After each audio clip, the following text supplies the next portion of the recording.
Bonjour à tous.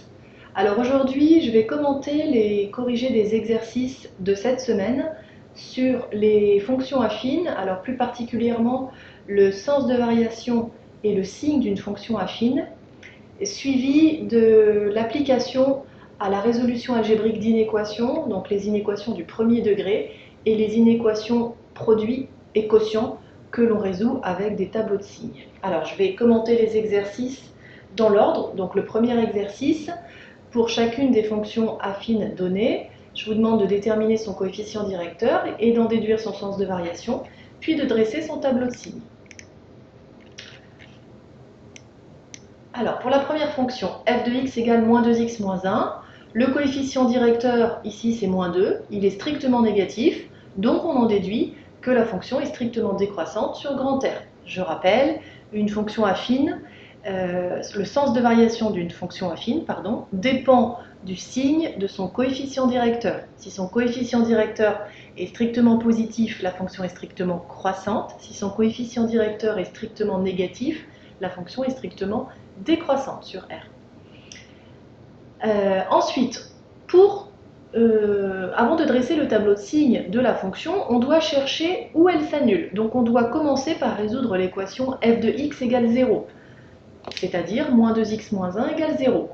On trouve x égale moins 1 demi. Donc après, on fait le tableau de signes. Donc la ligne des x, moins l'infini, moins 1 demi plus l'infini.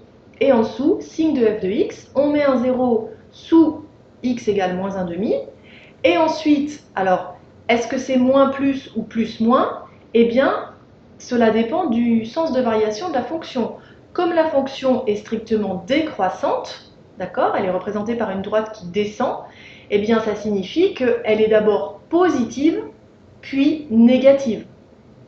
La droite, elle est d'abord au-dessus de l'axe des abscisses, et ensuite, après x égale moins 1 demi, elle passe en dessous de l'axe des abscisses. Donc c'est plus, moins.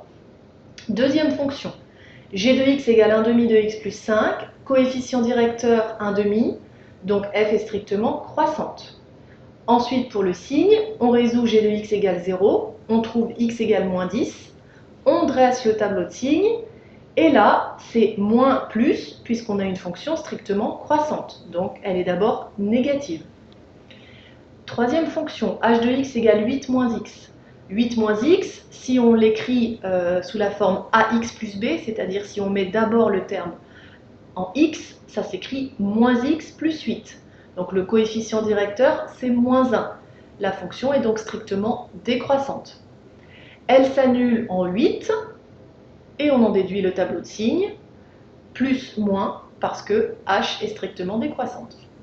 Quatrième fonction, 4x plus 1 sur 3. Donc là, il faut commencer par transformer l'écriture de i. 4x plus 1 sur 3, on sépare les deux parties, la partie avec x et la partie sans x. Ça nous donne 4x sur 3, c'est-à-dire 4 tiers de x, plus 1 sur 3, plus 1 tiers. Donc le coefficient directeur de la fonction, c'est 4 tiers. Étant strictement positif, on déduit que la fonction est strictement croissante sur grand R. Ensuite, on cherche où elle s'annule, en résolvant 4x plus 1 sur 3 égale à 0. Alors, le dénominateur, en multipliant par 3, on enlève le dénominateur. On se ramène donc à 4x plus 1 égale 0. Et on trouve x égale moins un quart. On en déduit le tableau de signes. Donc on écrit x égale moins un quart avec un 0 en dessous. Et le signe, les signes, c'est moins d'abord et plus ensuite, puisque la fonction est strictement croissante. Dernière fonction, j de x égale moins un quart de x. Cette fonction, c'est bien une fonction affine, même si ici b égale 0. Une fonction linéaire, je rappelle que c'est un cas particulier d'une fonction affine, donc c'est bien une fonction affine. Le coefficient directeur, c'est moins un quart, donc la fonction est strictement décroissante. Elle s'annule en 0, et on en déduit le tableau de signes, plus, moins. Deuxième exercice, résolution d'inéquation du premier degré. Alors, pour cela, il faut connaître les règles de calcul sur les inégalités qui sont écrites dans votre cours. Il faut savoir que quand on additionne ou on soustrait le même nombre des deux côtés d'une inégalité, on ne change pas le sens de l'inégalité. D'accord ? Quand on multiplie ou qu'on divise des deux côtés d'une inégalité par le même nombre, on ne change pas le sens si ce nombre est positif, mais on change le sens si ce nombre est négatif. Alors, pour la première inéquation, 2x moins 8 inférieur ou égal à moins 3x moins 10. On commence par additionner 3x des deux côtés de l'inégalité pour passer ce moins 3x, pour le passer de l'autre côté, en fait. Donc, comme on additionne quelque chose, ici on additionne 3x, on ne change pas le sens de l'inégalité. Et on obtient 5x moins 8 inférieur ou égal à moins 10.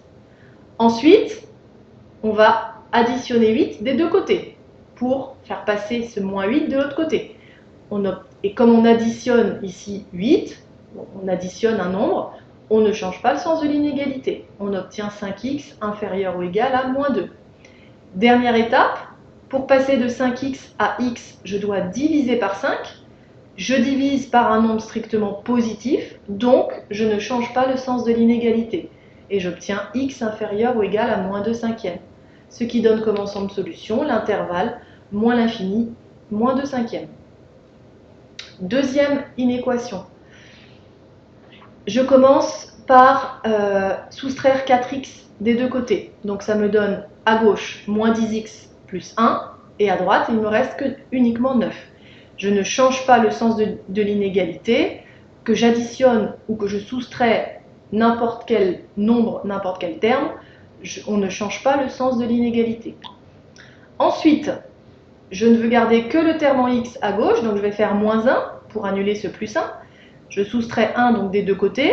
Là, pareil, je garde le sens de l'inégalité. Ça me donne moins 10x strictement supérieur à 8.